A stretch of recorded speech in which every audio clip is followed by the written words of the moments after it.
Então, vamos passar para a segunda parte da reunião. Vou chamar o grupo da funcional, professor Ricardo Centeno, para apresentar a segunda parte da reunião.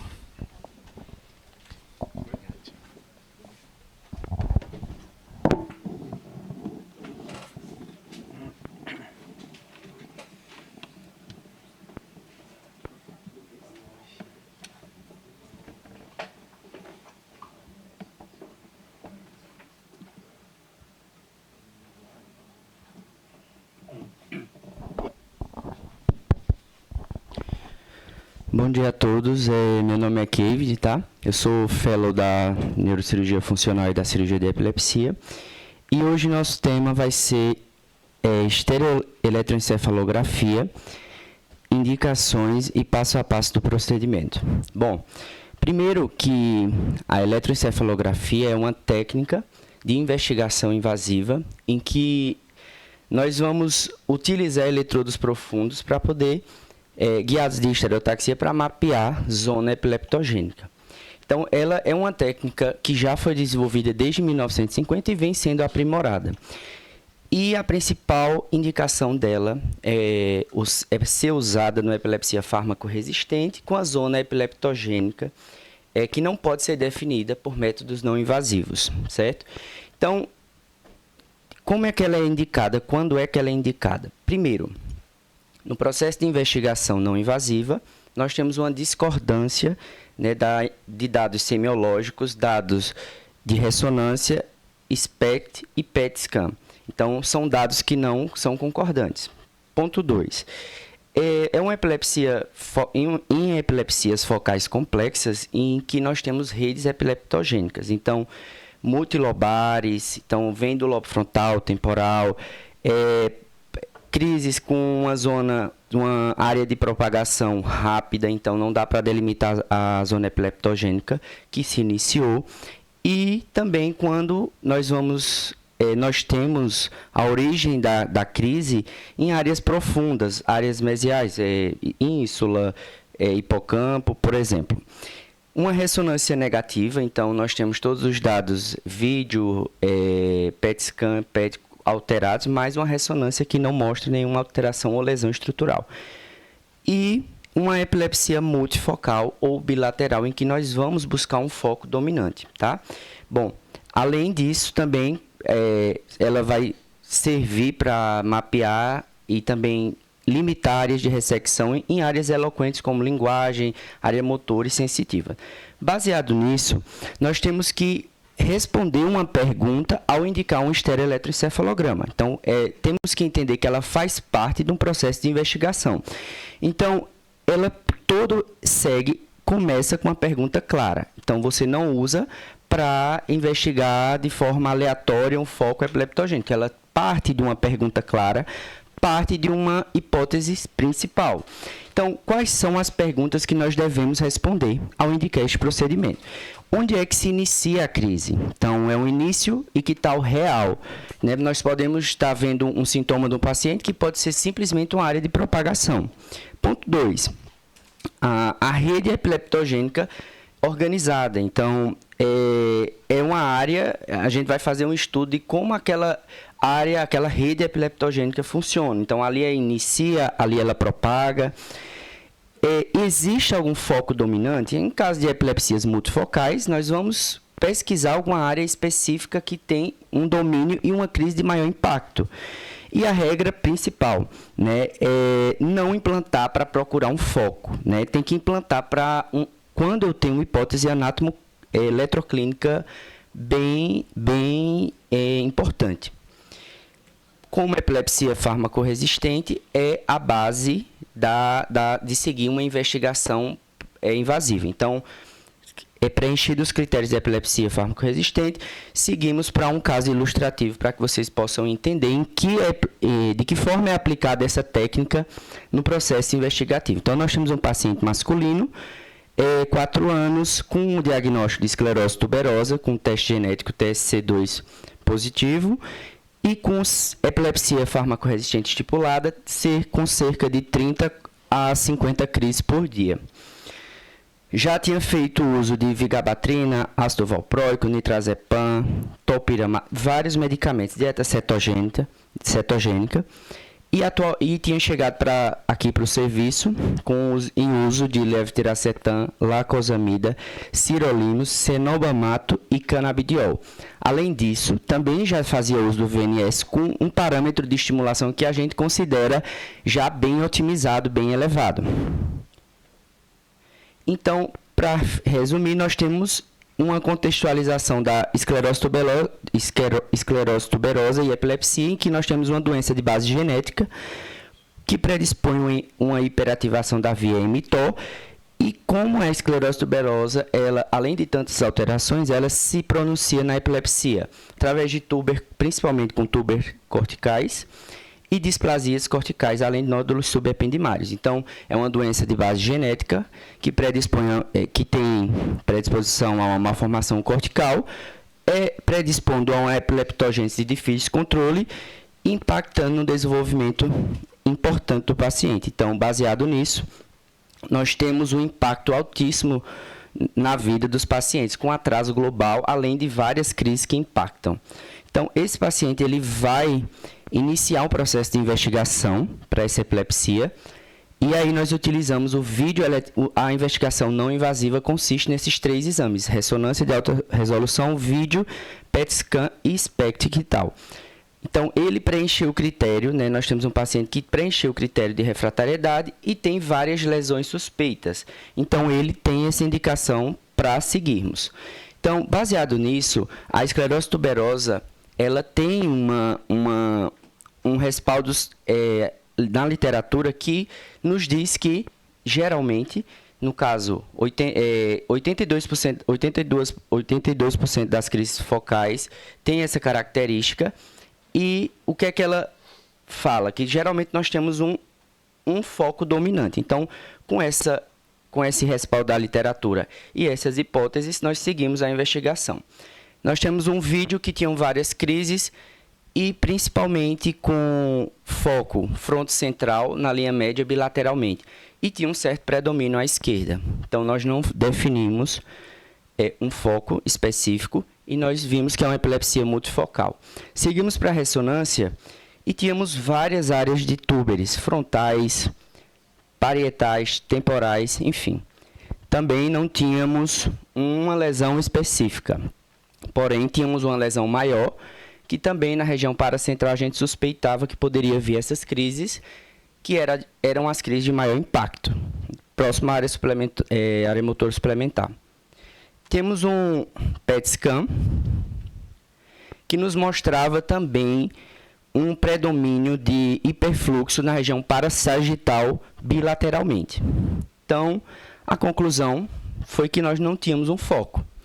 Não havia uma localização e tratava-se de uma epilepsia multifocal e a gente não sabia onde começava essa crise. Então, essa era a nossa principal dúvida. Baseado nisso, nós temos todas essas 5 áreas em que a zona sintomatogênica era multifocal, irritativa multifocal, o início e que tal, nós tínhamos uma suspeita, que é a grande questão, e a zona lesional também havia uma suspeita de ter uma predominância por ser uma lesão maior, calcificada, e a zona de déficit funcional também difusa. Bom, o paciente preencheu o critério para a avaliação invasiva, que nós, a título de conhecimento, nós podemos fazer de 2 formas, tanto com estudo de placa, tanto com estudo de eletrodo de profundidade. No caso, o eletrodo ele é menos mórbido e nos dá limites funcionais de ressecção e nos dá características, principalmente nessas áreas profundas. Então, seguimos então com a investigação do eletrodo de profundidade. Bom, com essa hipótese de encontrar uma área, um túber principal, que, segundo a literatura, geralmente 53% tem um túber dominante e que após ressecada essa área, o paciente pode chegar até 80%, esse grupo específico, pode chegar até um limite de ressecção, uma área de controle de 80% de crise, certo? Pós-ressecção. Então, nós iríamos buscar um túber culpado. Bom, com base nisso, a literatura trazia que um desfecho de controle de crise extremamente satisfatório, justificando essa nossa investigação. Então, passamos então para as técnicas do implante, em que o paciente ele vai ser submetido a um implante de eletrodos em ambiente hospitalar e vai ficar internado de 5 a 7 dias. Então, iniciamos com um processo de implante. Uma caixa de halo estereotáxica normal, certo? Montamos o halo e aí nós vamos fazer o planejamento do implante das áreas suspeitas, tá? Baseado todo em critérios de estereotaxia. Aqui é a título de informação também, como vem esse material do implante do StereG. Usamos também brota, drill cirúrgico de alta rotação, tá? Para perfuração do crânio e da pele. E aí nós levamos o paciente com os alvos estipulados, levamos o paciente para integração de imagens e fusão das imagens. E aí, novamente, nós checamos, após a fusão do halo, todas as áreas suspeitas em que nós vamos implantar. Já com a fusão das imagens, partimos para a parte de implantação. Bom, utilizamos basicamente réguas milimetrada, né, de material diferente, uma haste para punção, um eletrodo de coagulação e esse estilete para furadura. São basicamente esses materiais. Então, nós temos o eletrodo que consiste em um cabo com vários contatos sensíveis, um parafuso de ancoragem que nós vamos usar para fazer a sustentação do eletrodo. Então, basicamente, esse é o nosso material. Partimos para o implante, guiados todos por trajetos e alvos estereotáxicos previamente definidos. Seguimos com a medição do limite, onde nós vamos colocar um limitador para que na perfuração nós simplesmente passamos então da pele e do osso e deixemos a dura. Fazemos essa conferência e vamos seguir com a drilagem. Após a drilagem, vamos fazer a coagulação da dura mater, certo? Com esse eletrodo.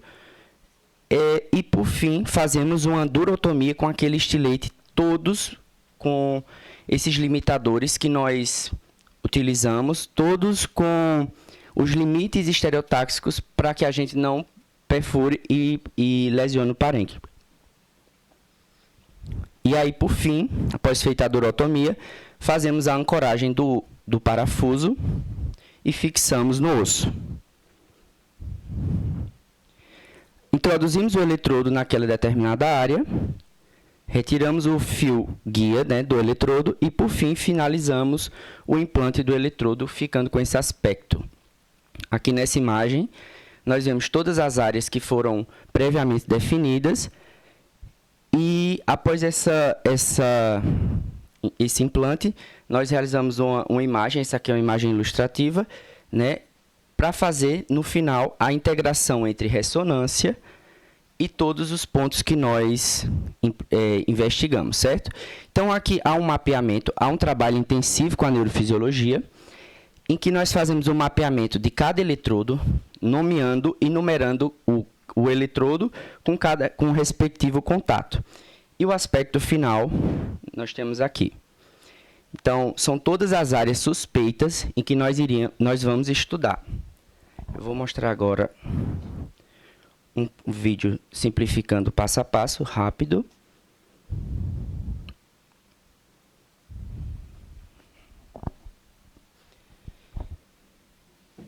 Que nós selecionamos a trajetória, confirmamos o implante dos eletrodos e calculamos todas as áreas, quantos centímetros nós vamos introduzir. Fazemos a fusão das imagens e vamos seguir para o implante. Implantamos o halo, checamos todos os alvos. E aí nós vamos para a incisão e perfuração, todos com a broca, todos com limitadores, para que, previamente, com base naqueles alvos estereotáxicos e cálculos, nós não possamos ter lesão do parênquima. Fazemos a coagulação da dura e, por fim, a perfuração. E aí nós vamos para a parte da inserção do parafuso de ancoragem, que é quem vai dar a sustentação do eletrodo para que ele não se desloque, não seja tracionado ou modifique a trajetória. Introduzimos o eletrodo com fio guia para que na introdução ele não desvie da trajetória inicial, e assim é um aspecto final. Tomografia pós. E aqui é o resultado da fusão das imagens.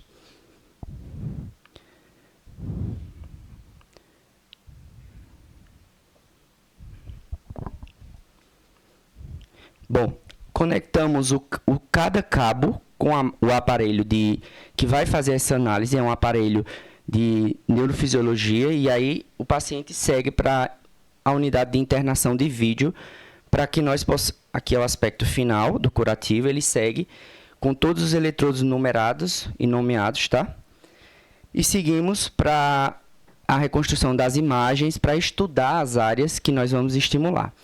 E aí, após essa análise exaustiva de cada eletrodo, de cada contato, nós temos uma conclusão do exame, em que cada área, cada contato, ele vai ser estimulado e vai ser checado, reproduzindo a crise e fazendo o registro das crises, para, ao final, nós termos um ponto específico em que é a resposta que nós havíamos feito. Onde começa a crise? Então, nesse caso, nós temos um eletrodo, o eletrodo do contato A6 a A7, em que essa área realmente era a área de início ictal, concluindo a nossa hipótese inicial. Então, aqui é um exemplo também de estimulação que é feito durante o estereogem, que são simuladas as crises. E aí nós conseguimos, nesse caso específico, ver qual área que nós não vamos ressecar. Então, também ele serve para limitação de área de ressecção. Então, nós aí fazemos uma estimulação cortical e aí é mapeado a área também que nós não devemos ressecar, com a área eloquente. Ao final da investigação, nós fizemos toda a parte não invasiva, fizemos o estudo de imagem funcional, seguimos para um implante de eletrodo, localizamos a área de hipótese inicial e aí nós seguimos para a parte que é a conclusão do exame, em que nós confirmamos que a zona epileptogênica verdadeira e a zona que nós não iremos ressecar, então, que era próxima também ao tuber. Então, seguimos agora para o fluxo normal, planejando a microcirurgia para fazer a tuberectomia com posicionamento do paciente, seguindo o planejamento neurocirúrgico habitual, planejando craniotomia, e aí é uma tomografia pós-ressecção do paciente, pós-tuberectomia. O anátomo patológico do paciente veio condizente com o tuber cortical. Como conclusão, o estereoeletrocefalograma, ele não é um exame exploratório, certo? Ele é um instrumento diagnóstico para avaliação invasiva e que ele é extremamente válido quando se tem uma hipótese inicial. Não se usa o estereog para simplesmente investigar de forma aleatória. Esse é o primeiro ponto. O segundo ponto é que quanto melhor essa hipótese inicial, melhor vai ser a resposta que nós vamos encontrar no exame e assim poder ajudar o paciente, obviamente com controle das crises. E, por fim, o estereoeletrocefalograma, ele trouxe um entendimento mais amplo da epilepsia, né, com a compreensão de que a epilepsia não é uma doença de um foco, sim uma estrutura em rede. Então, entender toda essa rede, como funciona, é a possibilidade de poder intervir nesse processo e interromper enfim, propagação e, com isso, melhorar a qualidade de vida do doente. Então, basicamente, era isso que eu tinha para falar, gente. Obrigado. Muito bom, Kevin. Então, acho que o Kevin está saindo do Fellow, então é uma aula que ele poderia dar em 15 aulas, porque o assunto é infinito. Então, acho que tu resumiu muito bem. Então, perguntas? Isso aqui nós podemos dar 15 aulas, gente, porque isso aqui é uma técnica extremamente sofisticada, envolve uma série de coisas e não só do ponto de vista neurocirúrgico, mas do ponto de vista da interpretação do exame. Os neurologistas quase enlouquecem com isso aí, porque é muito trabalhoso isso. Então, tem uma série de tips and tricks para fazer esse tipo de cirurgia aí. Nós vamos dar mais umas 10 aulas sobre esse tema. Então, fica à vontade aí, perguntem, porque é infinito o número de questionamentos aí. Ricardo, principalmente nesse caso que vocês apresentaram de cega, né? Chega a ser cega, porque cega é quando você tem um tumor, mas é esclerose tuberosa. Quando você tira um nódulo, outro pode assumir a epilepsia, a crise? Pode, professor. Mas isso não contraindica a cirurgia, porque assim, esse paciente, por exemplo, não ficou em EGA1, ficou em EGA2. Ele tinha 50 crises por dia, ele passou a ter 3, 4 crises por semana. Então, melhorou bastante. E isso é muito importante, porque às vezes esse intervalo entre um túber assumir daqui a 5, 6, 7 anos nesse paciente, por exemplo, ele tem um período que ele consegue desenvolver. Então, que é um período ele está com 4 anos de idade, se aos 9 anos ele tiver outro túber, ele tem 5 anos de desenvolvimento. Então, isso é muito importante para o desenvolvimento neuropsicológico dele. Então, mas sim, é bem documentado isso, que com o tempo outro túber pode assumir. Alguma outra pergunta, doutor Ricardo? Não? Tudo bem? Você, neuronauta, se tiver alguma dúvida, teremos também imenso prazer em tentar responder. E o ano começa agora, né? Feliz ano novo, pós-carnaval, é que tudo começa, né? Ok. Começa hoje, né? Então, gostaríamos de agradecer a audiência e dos nossos neuronautas e lembrar a vocês que na próxima semana, nesse mesmo horário, nesse mesmo canal, teremos mais uma reunião da disciplina de neurocirurgia da Escola Paulista de Medicina. Tenham todos um bom dia e muito obrigado.